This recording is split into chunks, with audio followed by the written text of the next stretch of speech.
अखियों से पूछे तो हर बार यही ये कहे, मैं देखूं जो खुद को कभी मेरी ही जगह तू दिखे। जग है पराया जब से तू आया, सांसें अब जीना सीखें। मैं ना रहना जी रहना तेरे बाद वे छड़ जाना, मैं जाना जग साथ वे। मैं ना रहना जी रहना तेरे बाद वे छड़ जाना, मैं जाना जग साथ वे। हानि आवे हानि आवे हानि आवे हानि आवे।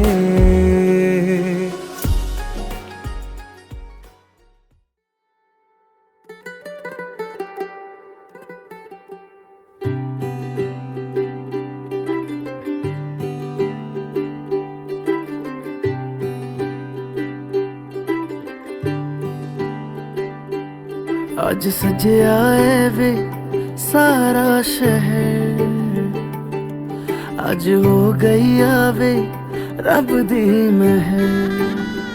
हाय सजया है वे सारा शहर, अज हो गई आवे रब दी महर।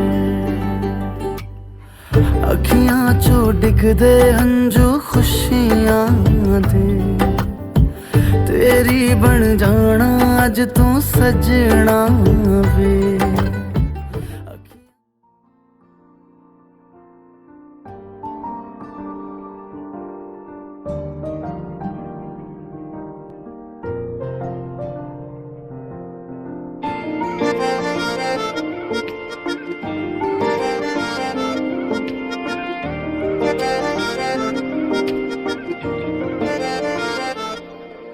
दुआवां मंगदा मैं तेरे लिए, दुआवां मंगदा मैं जिथे जिथे जावां हीरिए, संग तेरा परछावां मंगदा। मैं लड़दा रवां जमाने नाल लड़दा रवां, सितारे मोहब्बतां दे तेरी चुन्नी उत्ते जड़दा रवां। हो तेरे लिए जित्ती बाजी, हार जावा तुझे राजी, तेरे बाजू मेरा बोलवा। हो रब्बा मेरे करी तू मेरे करी, मेरा हो जाए वो ना देर करी। इस जन्म मिल जाए वो उसे अगले जन्म मेरा फेर करी। मेरे करी तू मेरे करी, मेरा हो जाए वो ना देर करी। इस जन्म मिल जाए वो उसे अगले मेरा फेर करी। तू ही सहारा मेरा किनारा मेरा, मेरा तू ही है, चन्न मेरा सितारा मेरा तू ही है, यारा मेरा गुजारा मेरा तू ही है, मेरा सफर।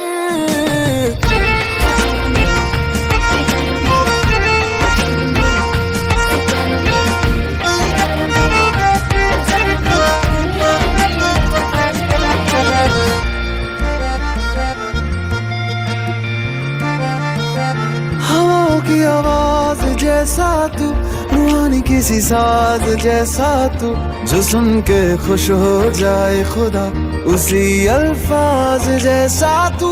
इश्क मुझे रास आया है जब से तू पास आया है, तेरी खुशबू से हर तरफ नया एहसास आया है। शायर तू हूँ मैं वैसे, तारीफ करूँ मैं कैसे, अल्फाज मेरे कोल ना हो रब्बा। मेरे करी तू मेरे करी, मेरा हो जाए वो ना देर करी, इस जन्म मिल जाए उसे अगले जन्म मेरा फेर करी।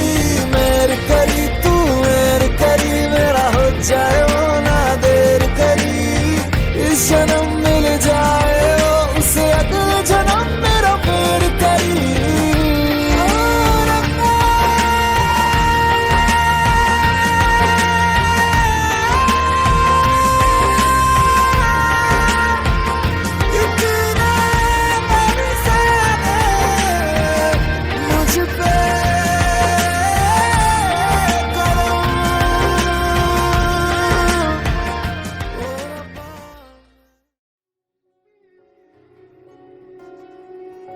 आमिल करा दे रब्बा, मांगो दुआएं सौ सौ एक दिन की।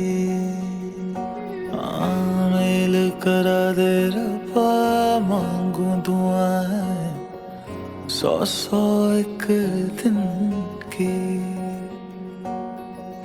कर ले हिसाब गिन ले सारी दुआएं, कर ले हिसाब गिन ले सारी दुआएं, कैसे ये गलती करी तूने। चिट्टा कुक्कड़ बने रहते, चिट्टा कुक्कड़ बने रहते, काशनी दुपट्टे वाली मुंडा सदके तेरे थे। काशनी दुपट्टे वाली मुंडा सदके तेरे थे। तेरी आँखों से सारे मैं आंसू छीन के तुझे दे दूँ वो प्यार का सुकून। तेरे मेहंदी वाले हाथों को मैं चूम के उधार ले लूं थोड़ी ही खुशबू। तेरे झुमके वाले कानों को मैं चूम के थोड़े दिल की सुना भी दूं। कुंडा लग गया ताली नूर, कुंडा लग गया ताली नूर, हाथों पे मेहंदी लग गई एक किस्मत वाली नूर।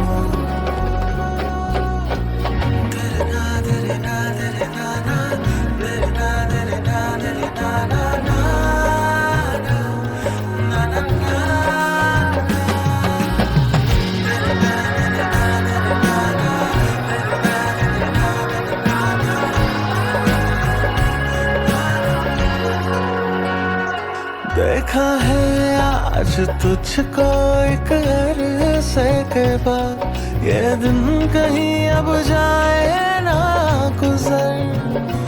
तेरे दिल में खरीद लूं थोड़ी सी जमीन और बसा लूं एक प्यार का शहर।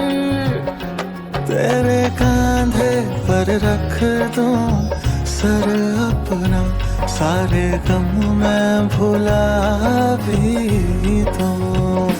कुंडा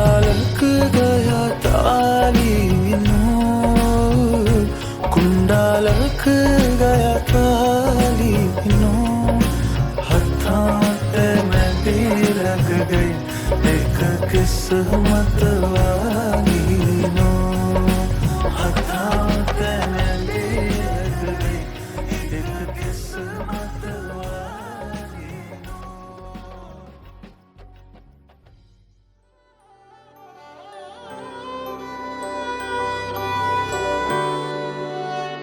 बीते सारे मौसम बाबुल तेरे घर में, अब चले पाओ मेरे पिया के शहर में। बीते सारे मौसम बाबुल तेरे घर में, अब चले पाओ मेरे पिया के शहर में।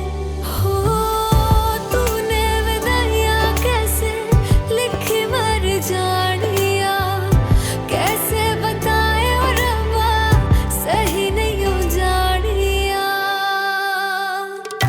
मधानिया हाय मेरे बाबला तेरिया मिठिया यादां मेरे पिछे पिछे आड़िया। हाय मेरे बाबला मेरिया हुणे गुड्डिया कोल तेरे रह जानिया।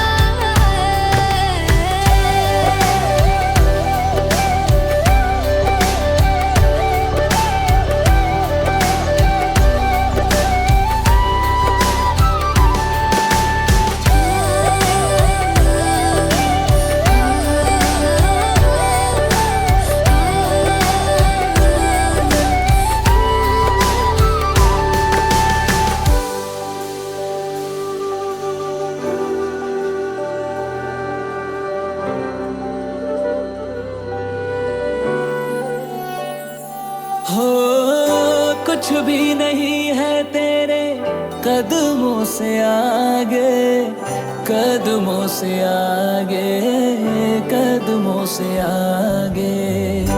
तुझसे जो बांधे मैंने टूटेंगे न धागे, टूटेंगे न धागे, टूटेंगे न धागे। हाथ मेरा थामा तूने तेरी मेहरबानियां, मेरे नाम अब से तेरी सारी परेशानियां।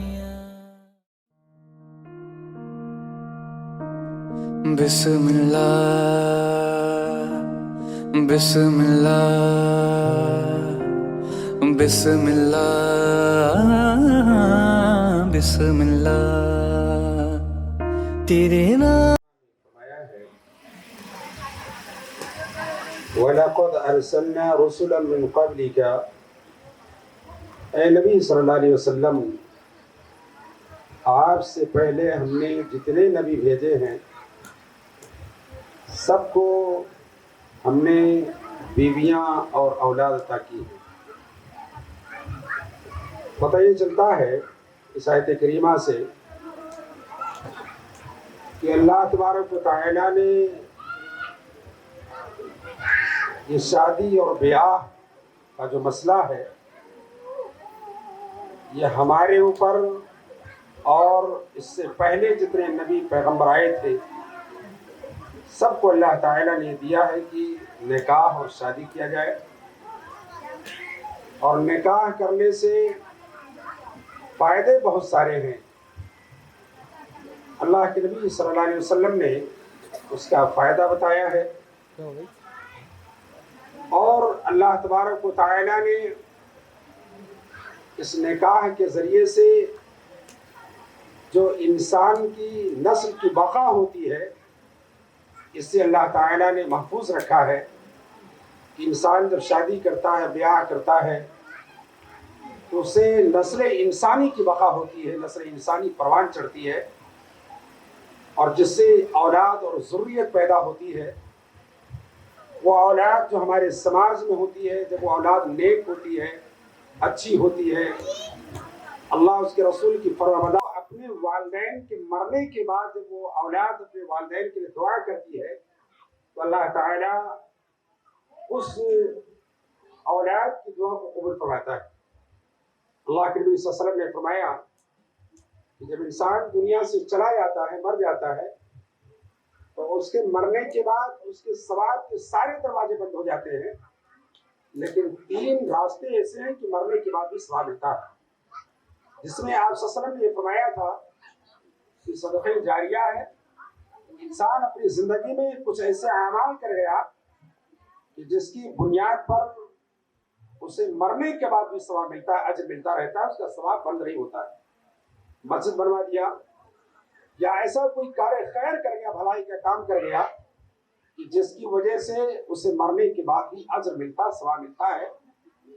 और दूसरी चीज अल्लाह के नबी सल्लल्लाहु अलैहि वसल्लम ने फरमाया कि ऐसा इल्म जो नाफे इल्म हो, दूसरों को नफा देने वाला इल्म हो, जिसको पढ़ करके लोग सीधा रास्ता अख्तियार करें, भलाई का रास्ता अख्तियार करें, मरने के बाद उस नाफे इल्म या उस इल्म की बदौलत कुछ ऐसा काम करके अल्लाह ताला उसके भी अजर और सवाब महफूज रखता है और उसका अजर सवाब मिलेगा। और तीसरी चीज आपने फरमाया वो नेक औलाद है।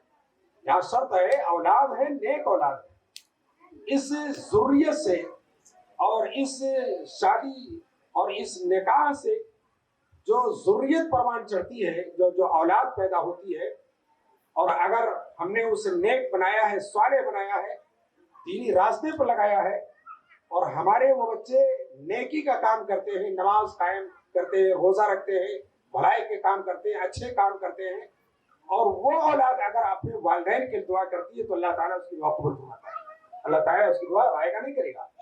इसलिए नस्ल इंसानी की बका के लिए ये एक अहम चीज ये है कि उससे ज़ुर्रियत परवान चढ़ती है और ज़ुर्रियत आगे बढ़ती है।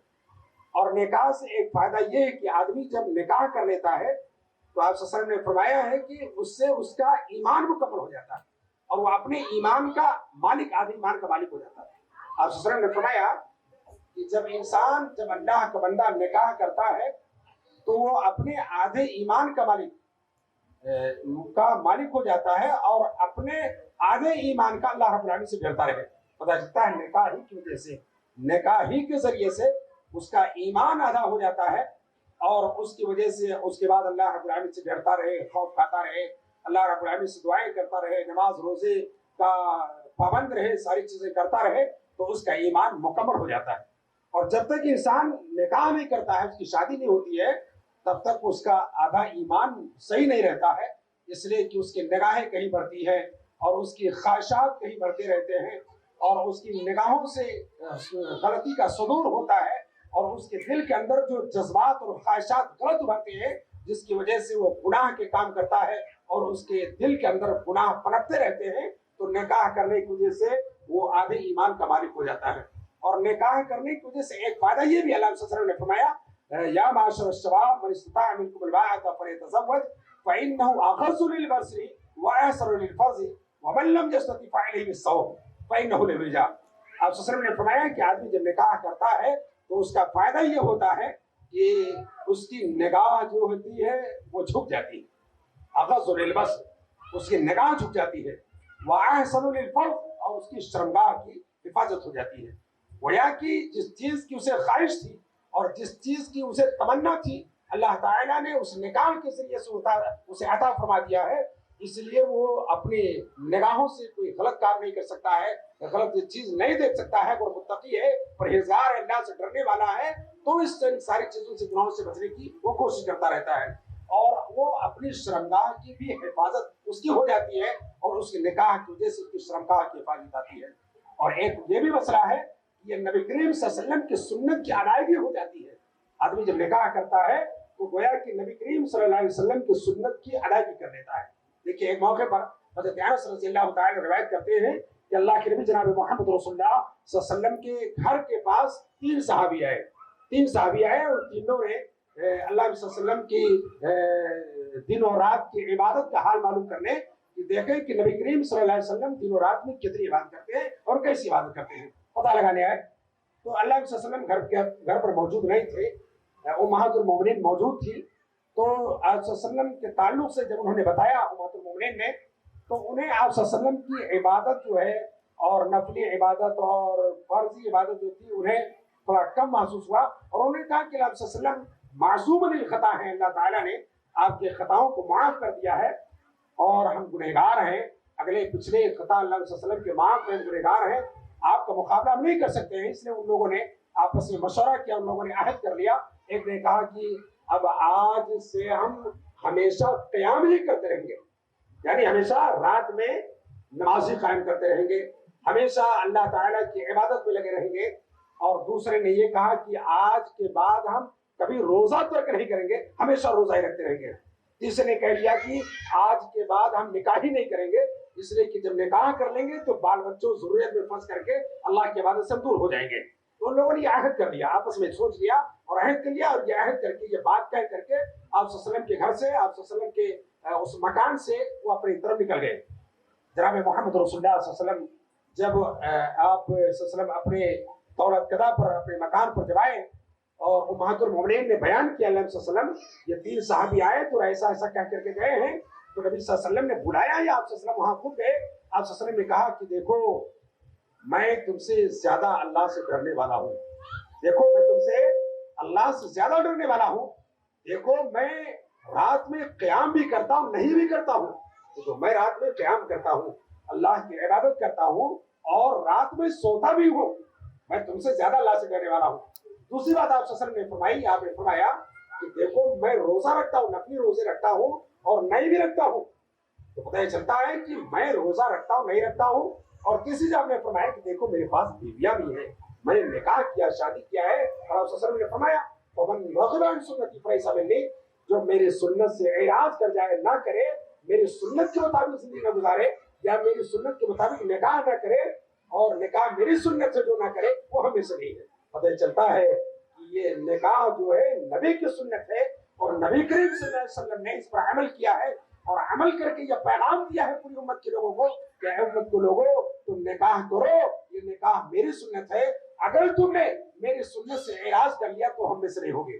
पता ये चलता है नबी सल्लल्लाहु अलैहि वसल्लम की सुन्नत है, हमें इसे करना चाहिए। और निकाह जो है कि इबादत है, क्या है? निकाह एक इबादत है, हमें इबादत के तौर पर उसे करना चाहिए कि अल्लाह ताला ने भी निकाह करने का हुक्म दिया है और नबी करीम सल्लल्लाहु अलैहि वसल्लम ने निकाह किया है और निकाह करने का हुक्म दिया है। इसलिए निकाह हमें करने की जरूरत है और हमें निकाह करना चाहिए। देखिए हमारे समाज में निकाह बहुत तरीके से होते हैं। एक निकाह ऐसा होता है भगोड़ा निकाह, जिसे हम कहते हैं भगोड़ा निकाह होता है। लड़कियां हमारी जो होती हैं ख्वाहिशात और इस तरह से मासियत और गुनाह के काम करके घर से भाग करके निकाह कर लेती है। जनाब मोहम्मद रसूलुल्लाह सल्लल्लाहु अलैहि वसल्लम ने ऐसे निकाह को बातिल कहा है। ऐसा निकाह दुरुस्त नहीं हो सकता है, ऐसा निकाह गलत है।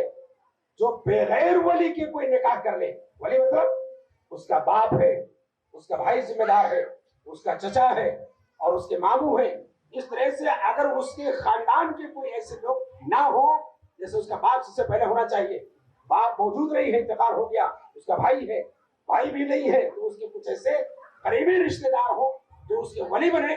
और अगर बगैर वली की कोई लड़की जाकर के निकाह कर लेती है तो जनाब मोहम्मद रसूलुल्लाह सल्लल्लाहु अलैहि वसल्लम ने फरमाया ऐसा निकाह बातिल है, बातिल है, बातिल है, ऐसा निकाह सही नहीं है, दुरुस्त नहीं है। गोया कि जो लोग इस तरह से निकाह करते हैं, जो लड़कियां निकाह करती है, गोया कि पूरी जिंदगी वो बदकारी का काम करती है, वो गुनाह के काम करती है और शरीयत ने इस चीज की इजाजत नहीं किया है। इसलिए कि लड़कियां अपने वालिदैन या अपने सरपरस्त के मातहत है, वो इस तरह से अपने से उठ करके या इस तरह से गलत कदम उठाना उनके लिए दुरुस्त नहीं, सही नहीं है। इसलिए ऐसा निकाह बिल्कुल दुरुस्त नहीं है। उसके बाद हमारे एक निकाह ऐसा भी होता है कि जाकर के लोग निकाह कोर्ट मैरिज कर लेते हैं, कोर्ट में जाकर कर लेते हैं, ये भी दुरुस्त नहीं है। कोर्ट मैरिज का भी निकाह दुरुस्त नहीं है, इसलिए कि कोर्ट मैरिज में भी वली नहीं होता है, बगैर वली की इजाजत के, बगैर माँ बाप रिश्तेदार की इजाजत के बगैर वहां जाकर के जबरदस्ती निकाह होता है। इसलिए ये भी बदकारी का एक जरिया है और जिनाकारी का एक जरिया है। इसलिए ऐसे निकाह को बिल्कुल नहीं करना चाहिए और ऐसा निकाह बिल्कुल दुरुस्त नहीं है। निकाह में जहां तक निकाह हो जाने के बाद या जहां निकाह हो जाए वहां मियाँ और बीवी के एक दूसरे के हुकूक हैं, उन हुकूक की भी हमें पासदारी करनी है। अगर हमारे घर को या हमारा जो घर है उस घर का निजाम सही चलाना हो या इस तरह से खुशगवार अपना घर बनाना हो तो उसके लिए सबसे बड़ी जिम्मेदारी ये है कि मियाँ बीवी एक दूसरे के हुकूक अदा करें। एक हुकूक अदा करने की जरूरत है। अगर हुकूक अदा नहीं करेंगे तो वो निकाह करने के बाद, शादी करने के बाद वो घर का जो खुशगवार माहौल होना चाहिए वो खुशगवार माहौल नहीं बन पाता है। अल्लाह के नबी सल्लल्लाहु अलैहि वसल्लम के ज़माने में हज़रत हसन बिन हुसैन रज़ियल्लाहु ताला बयान फरमाते हैं, मेरी फूफी जनाब मोहम्मद रसूलुल्लाह सल्लल्लाहु अलैहि वसल्लम के घर पे तशरीफ लाई। मेरी फूफी आई, उस जरूरत थी, उस जरूरत के गज से आप सल्लल्लाहु अलैहि वसल्लम के घर पे तशरीफ लाई, आपके घर पे आई। जनाब मोहम्मद रसूलुल्लाह सल्लल्लाहु अलैहि वसल्लम के घर से जब वो काम हो गया, वो अपने काम से फारिग हो गई, तो आप सल्लल्लाहु अलैहि वसल्लम ने मेरी फूफी से सवाल कर दिया, पूछा कि क्या तुम्हारे शौहर मौजूद हैं? तो मेरी फूफी ने कहा कि हाँ मेरे शौहर मौजूद है। तो आप सल्लल्लाहु अलैहि वसल्लम ने फरमाया कि तुम अपने शौहर के साथ क्या करती हो? वो कहती है कि मैं अपने शौहर की बहुत ज्यादा खिदमत करती हूँ, यहाँ तक कि खिदमत करते करते मैं थक जाया करता हूँ, थक जाया करती हूँ। जनाब मोहम्मद रसूलुल्लाह सल्लल्लाहु अलैहि वसल्लम ने फरमाया, हाँ उसके बारे में तुम देख लेना, इसलिए कि वही तुम्हारी जन्नत है, वही तुम्हारी जहन्नम है। पता चलता है कि शौहर की खिदमत करना, शौहर की इताअत करना, शौहर के हुकूक को अदा करना, और अगर हमने उनसे लड़ाई झगड़ा किया, हमसे उनसे उनके साथ गलत नारवा सलूक इख्तियार किया जाने के बाद, तो गोया कि हमने उनके हुकूक को अदा नहीं किया, और जो शौहर की इताअत से फरमाबरदारी है वो हमने उनके साथ नहीं किया। इसलिए कि ये अगर हमने नहीं किया तो समझ लेना कि हमारी जन्नत नहीं बनेगी बल्कि हमारी जहन्नम बनेगी।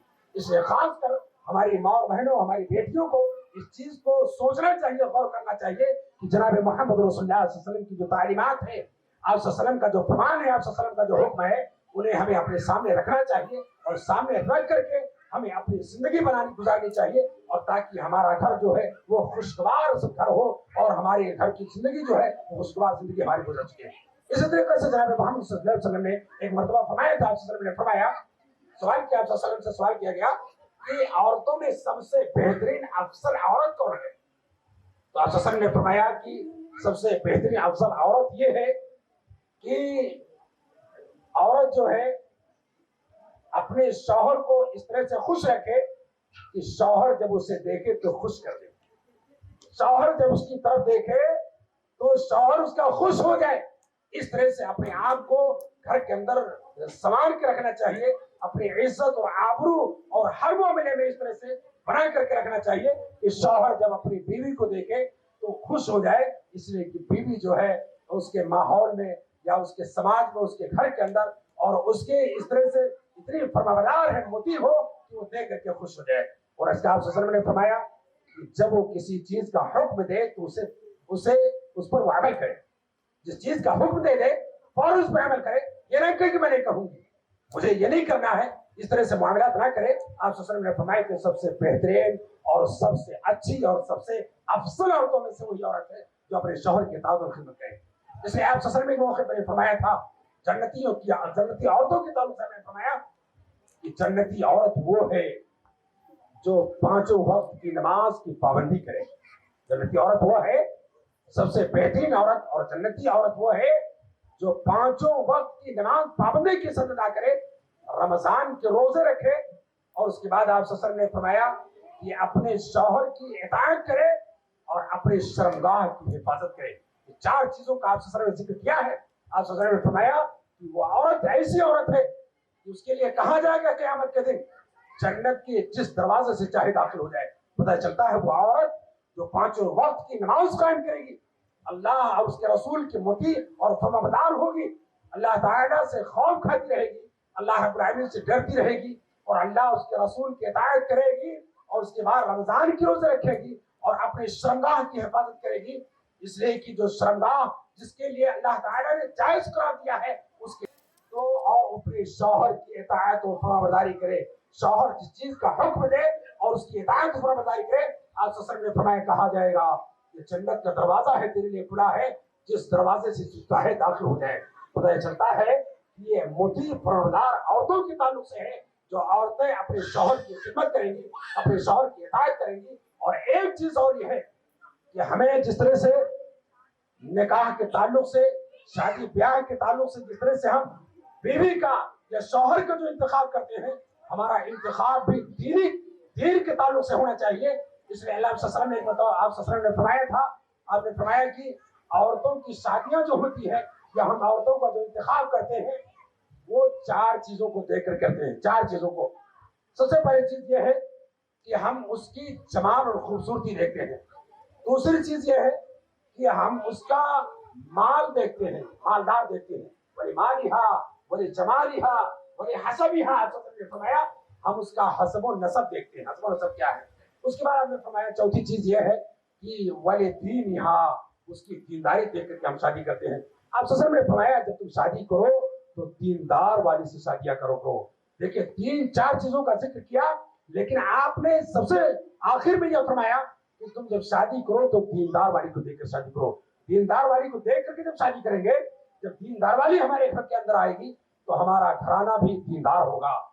उससे जो जुर्रियत होगी, औलाद जो होगी, अल्हम्दुलिल्लाह इंशाअल्लाह वो औलाद भी दीनदार होगी इंशाअल्लाह। और इस तरह से जो औलाद हमारी जुर्रियत बढ़ती जाएगी वो दीनदार घराना और वो दीनदार नस्ल होगी और जुर्रियत अच्छी होगी, दीनदार होगी। इसलिए जनाब मोहम्मद रसूलुल्लाह सल्लल्लाहु अलैहि वसल्लम ने दीनदार औरत का इंतखाब करने का हुक्म दिया है। इसलिए हमें चाहिए कि जब हम अपनी बहू का या अपनी बेटी का या निकाह करें, रिश्ता करें या अपनी बहू का इंतखाब करें तो सबसे पहले देखें कि दीनदार होनी चाहिए।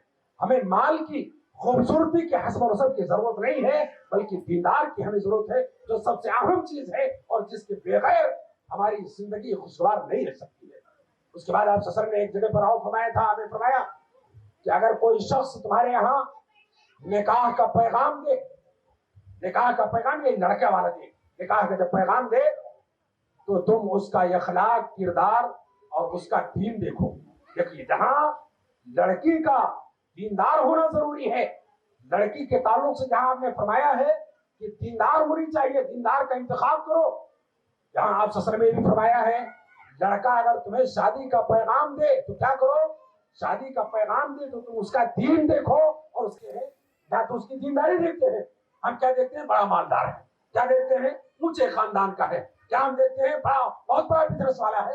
कैसा भी हो, उसका कैरेक्टर कैसा भी हो, उसका अखलाक किरदार कैसा भी हो, हम ये नहीं देखते हैं, बल्कि हमारा ये होना चाहिए कि हमें देखें कि वो दीनदार है कि नहीं है, सोमो सलात का पाबंद है कि नहीं है। अगर सोमो सलात का पाबंद है, वो दीनदार है, उसका अखलाक किरदार अच्छा है, तो आप ससुर ने फरमाया तो तुम उसका निकाह कर दो, उसकी शादी कर दो। और अगर नहीं करोगे तो एक फसाद और फितना फसाद जमीन पर बर्पा हो सकता है। इसलिए आप ससुर ने जहां दीनदार लड़की का इंतखाब करने का हुक्म दिया है, वही दीनदार लड़के का इंतखाब करने का हुक्म दिया है। इसलिए ये निकाह का जो मसला है, हमें इन सारे चीजों में हमें ये देखना चाहिए कि सबसे पहले फौकियत और सबसे अहमियत जो चीज का देना चाहिए वो हमें दीनदारी को देखना चाहिए। और हमें भी दीनदार बनने की कोशिश करनी चाहिए और अपने बच्चियों और हमारी जो बच्चियां परवान चढ़ती हैं, तरबियत जो पाती हैं, सही तरबियत भी होनी चाहिए, दीनदार बनाने की कोशिश करनी चाहिए। इस तरह से हमें शादियां करनी चाहिए। अल्लाह हम सबको दीनदार बनने और दीनदार बहू लाने और दीनदार लोगों से शादी करने की अल्लाह हम सबको तौफीक फरमाए। अल्लाह तबारक व तआला ये जो शादी होने जा रही है, निकाह जो होने जा रहा है, अल्लाह तबारक व तआला उसके अंदर बरकत अता फरमा दे। अल्लाह तबारक व तआला इनकी जिंदगी जो है पूरी जिंदगी खुशगवार और नेक और अच्छे तरीके से गुजरने की अल्लाह इन्हें तौफीक अता फरमा दे। अल्लाह रब्बुल आलमीन एक दूसरे को हुकूक अदा करने की अल्लाह इनको तौफीक अता फरमा दे। अल्लाह उसके रसूल की इताअत करने, अल्लाह उसके रसूल का मोती फरमाबरदार बनने की अल्लाह इन्हें तौफीक अता फरमा दे। अस्सलामु अलैकुम व रहमतुल्लाहि व बरकातहू। अबू बकर साहब, अबू बकर ने मोहम्मद हनीफ साहब ज़ैनब बिनते मोहम्मद फरीद को आपकी ज़ौजियत में उस महर के एवज दी जाती है जो 5.25 तोला सोना है, जिसकी कीमत 2,71,000 रुपये हैं। क्या आप कबूल करते हैं? कबूल है। ऐ अबू बकर इब्ने मोहम्मद हनीफ साहब, ज़ैनब बिनते मोहम्मद फरीद को आपकी ज़ौजियत में उस महर के एवज दी जाती है जो 5.25 तोला सोना है, जिसकी कीमत 2,71,000 रुपये हैं। क्या आप कबूल करते हैं? कबूल है। तेरे नाम पे खत्म लिल्ला, बिस्मिल्लाह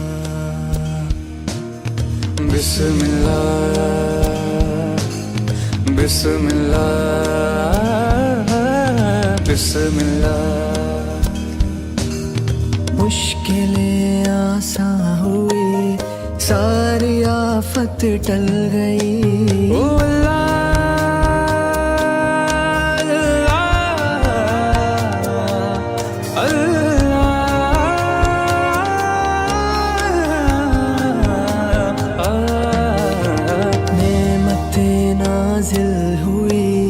मरती ख्वाहिश पल गई, तेरी मिल जाए पनाह।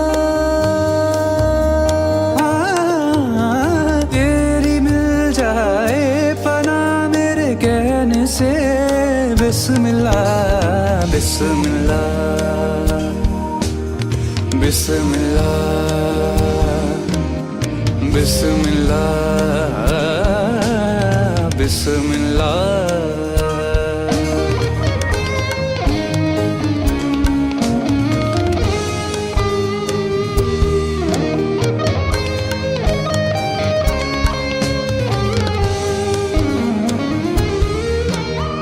कुछ हिदायत कुछ करम, कुछ इनायत कुछ रहम। ओ अल्लाह अल्लाह। कुछ हिदायत कुछ करम, कुछ इनायत कुछ रहम।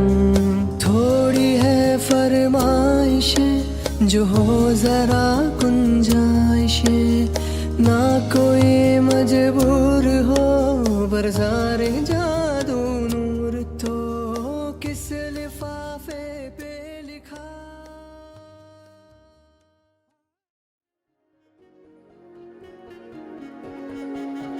यारा तेरी कहानी में हो जिक्र मेरा, कहीं तेरी खामोशी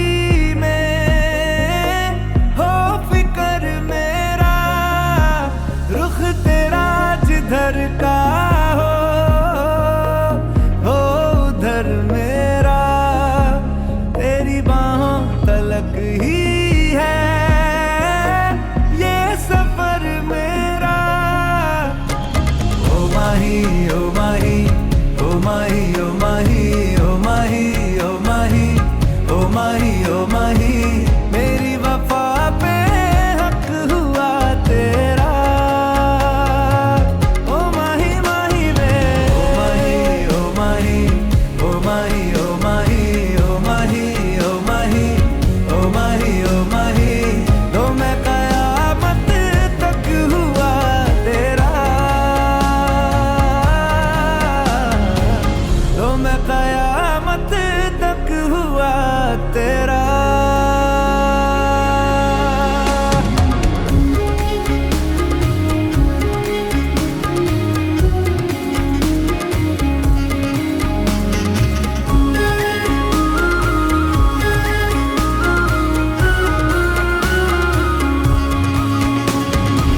बातों को बहने दो, बाहों में रहने दो, है सुकून इनमें। रस्ते वो बेगाने, झूठे वो अफसाने, तू न हो जिनमें। हो थोड़ी उम्र है, प्यार ज्यादा मेरा, कैसे बता ये सारा तेरा होगा। मैंने मुझे है तुझको सौंपना।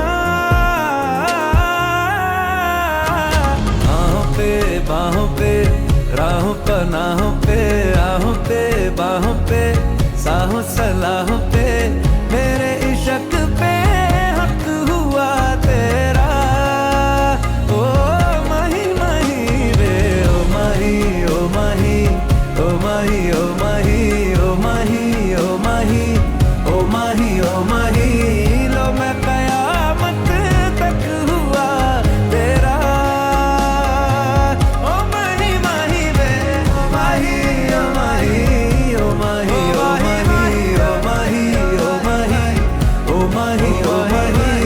मेरी वफा पे हक हुआ तेरा।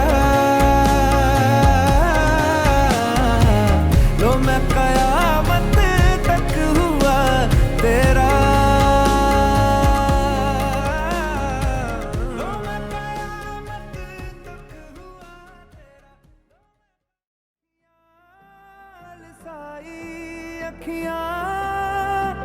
अखियों से लूटे यार तू,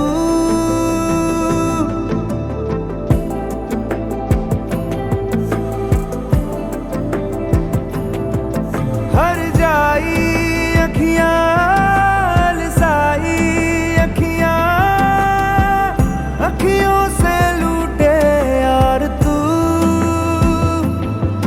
बातों के धागे मीठे से लागे, मिसरी सी टूटे यार तू, इश्क गहरा मेरा तुझ पे पहरा मेरा, राहों में है माना धुआं ही धुआं, मेरा रुआं रुआं मेरा रुआं रुआं, मेरा रुआं रुआं मेरा रुआं रुआं, मेरा रुआं रुआं अब तेरे नाम लिखना, मेरा रुआं रुआं मेरा रुआं रुआं, मेरा रुआं रुआं रुआं रुआं, मेरा रुआं रुआं अब तेरे नाम लिखना, मेरा रुआं रुआं मेरा रुआं रुआं, मेरा रुआं रुआं मेरा रुआं रुआं, मेरा रुआं रुआं अब तेरे नाम लिखना।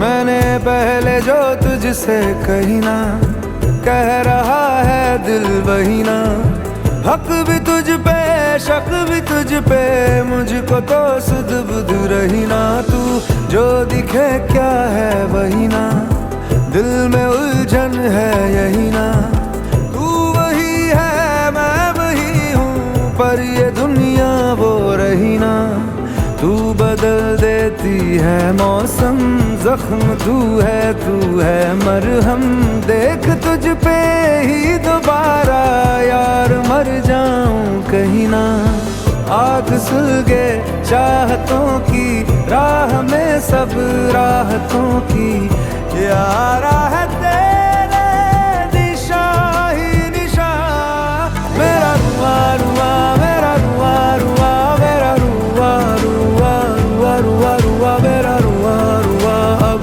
तेरे नाम लिखना, मेरा रुआं रुआं मेरा रुआं रुआं, मेरा रुआं रुआं रुआं रुआं, मेरा रुआं रुआं अब तेरे नाम लिखना, मेरा रुआं रुआं मेरा रुआं रुआं, मेरा रुआं रुआं मेरा रुआं रुआं, मेरा रुआं रुआं अब तेरे नाम लिखना, हथ तेरे नूं छड्ड दिता जे मैं अखियां च हंझू भरने, हथ तेरे नूं छड्ड दिता जे मैं अखियां च हंझू भरने,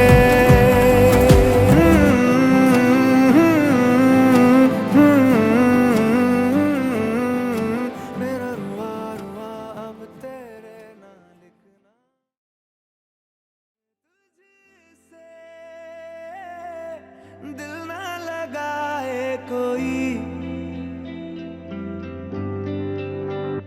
रब्बा ने तुझको बनाने में कर दी है हुस्न की खाली तिजोरियां, काजल की सियाही से लिखी है तूने जाने कितनों की लव स्टोरियां, केसरिया तेरा इश्क है पिया, रंग जाऊं जो मैं हाथ लगाऊं, दिन बीते सारा तेरी फिक्र में, रैन सारी तेरी खैर मनाऊं,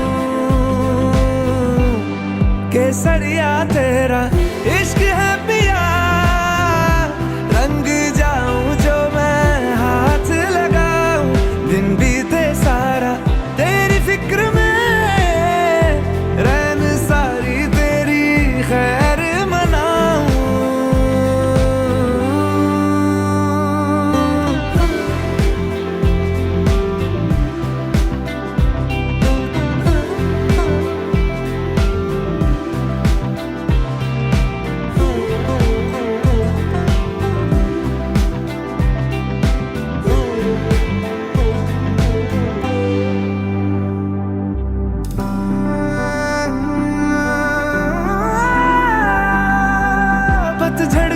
मौसम में भी रंगी चनारों जैसी झनके सन्नाटों में तू वीणा के तारों जैसी।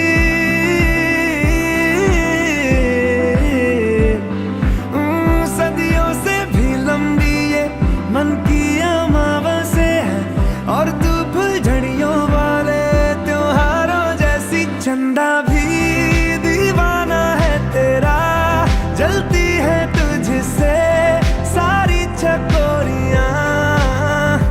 काजल की सियाही से लिखी है तूने जाने कितनों की लव स्टोरियां।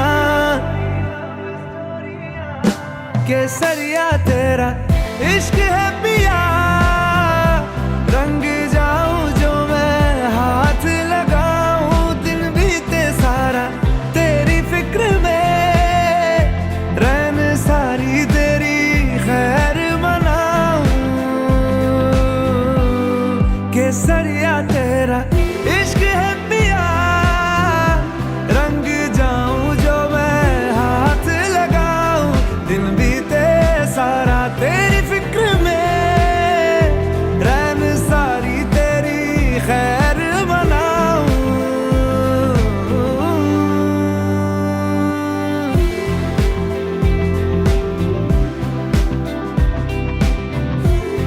केसरिया तेरा इश्क है पिया, इश्क है पिया। केसरिया तेरा इश्क है पिया, इश्क है पिया। पिया इश्क है पिया, इश्क है पिया। केसरिया तेरा इश्क है पिया, रंग जाऊं जो मैं हाथ लगाऊं।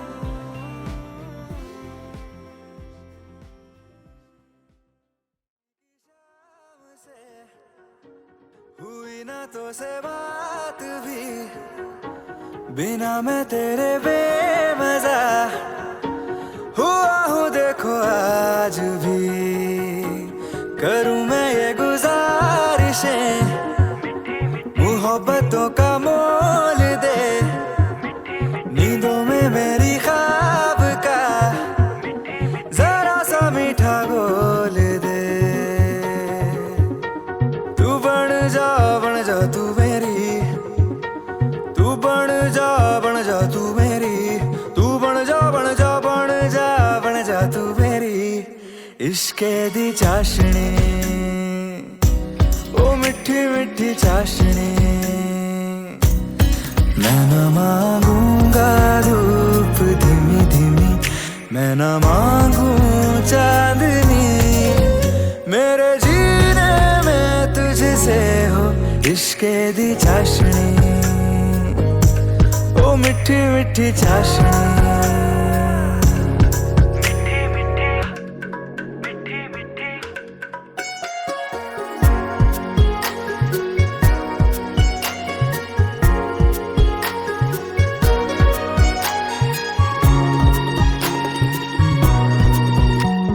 मेरे ख्यालों में जो तू हो तो बातें हूँ मैं अच्छी अच्छी करता हूँ। देखूं सुबह सुबह जो तुझे तो सारा दिन अच्छा है गुजरता। ये कैसी तेरी आरज़ू, ये कैसी तेरी ख्वाहिशें। तुझी से देखो मैं करूँ तेरी ही फरमाइशें। तू बन जा तू मेरी, तू बन जा तू मेरी। इश्के दी चाशनी, ओ मिठी मिठी चाशनी। मैं न मांगूंगा धूप धीमी धीमी, मैं न मांगू चांदनी। मेरे जीने में तुझसे हो इश्के दी चाशनी, ओ मिठी मिठी चाशनी।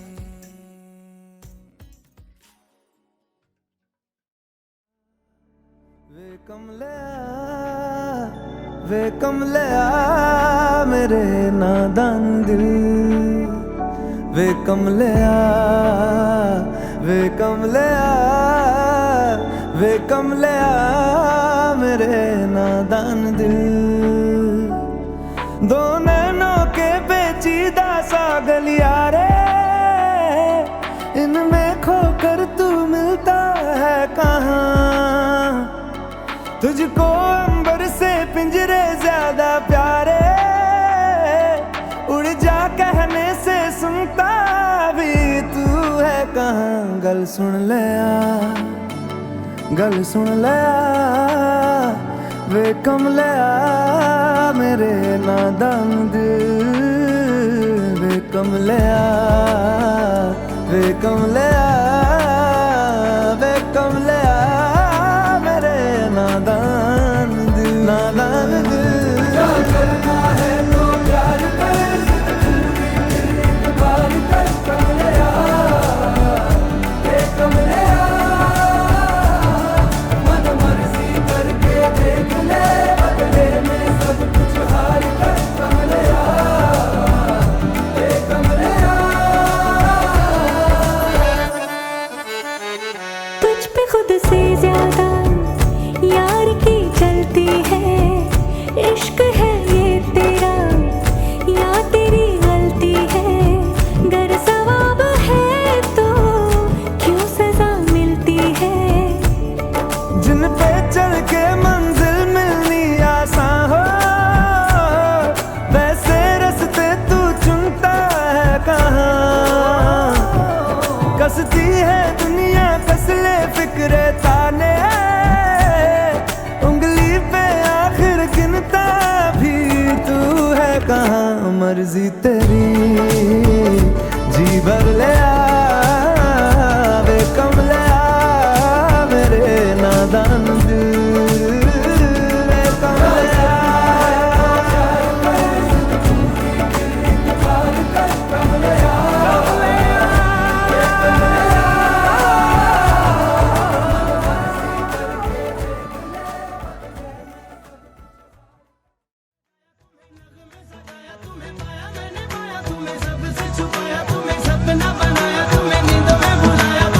तुम जो आए जिंदगी में बात बन गई, इश्क मजहब इश्क मेरी जात बन गई।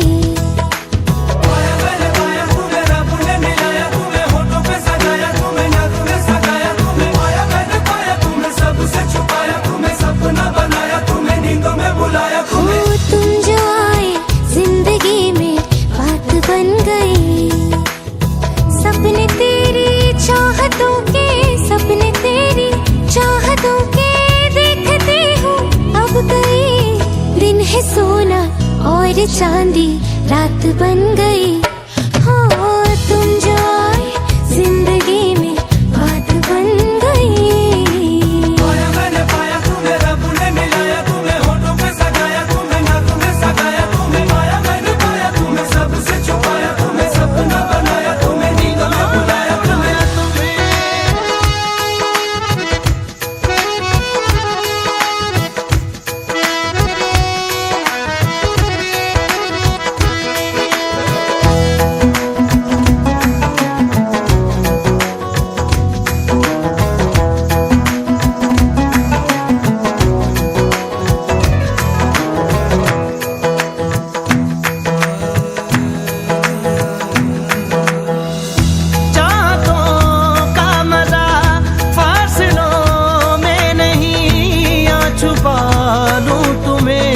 हौसलों में कहीं सबसे ऊपर लिखा है तेरे नाम को, ख्वाहिशों से जुड़े सिलसिलों में कहीं। ख्वाहिशें मिलने की तुमसे, ख्वाहिशें मिलने की तुमसे रोज होती है नहीं।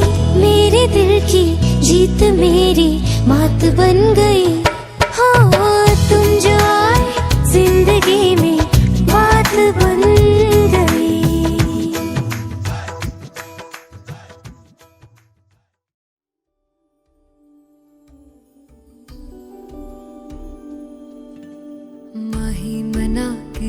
चले आवे मेरा खिलौना रूठ गया।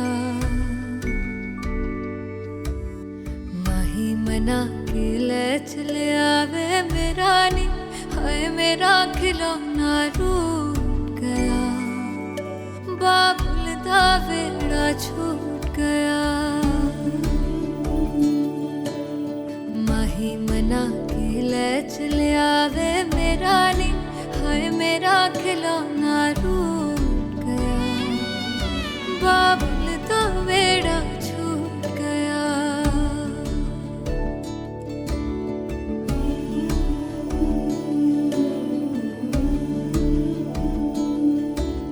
छुप छुप रोंदियां ने मेरिया सहेलियां,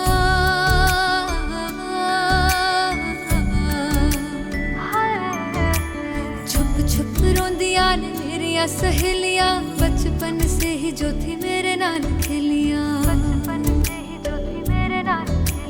गली बिछड़ गई शहर बिछड़ गया, दिल थोड़ा सा टूट गया। बाबुल दा वेड़ा छूट गया।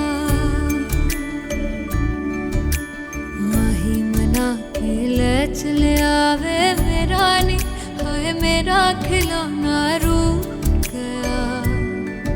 बाबुल दा वेड़ा छूट गया।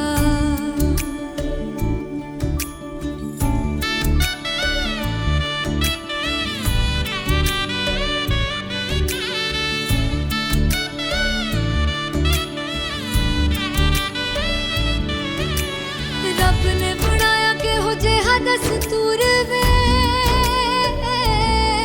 जिन्ना जम्मिया उन्हां दे कोल होना पैंदा दूर वे।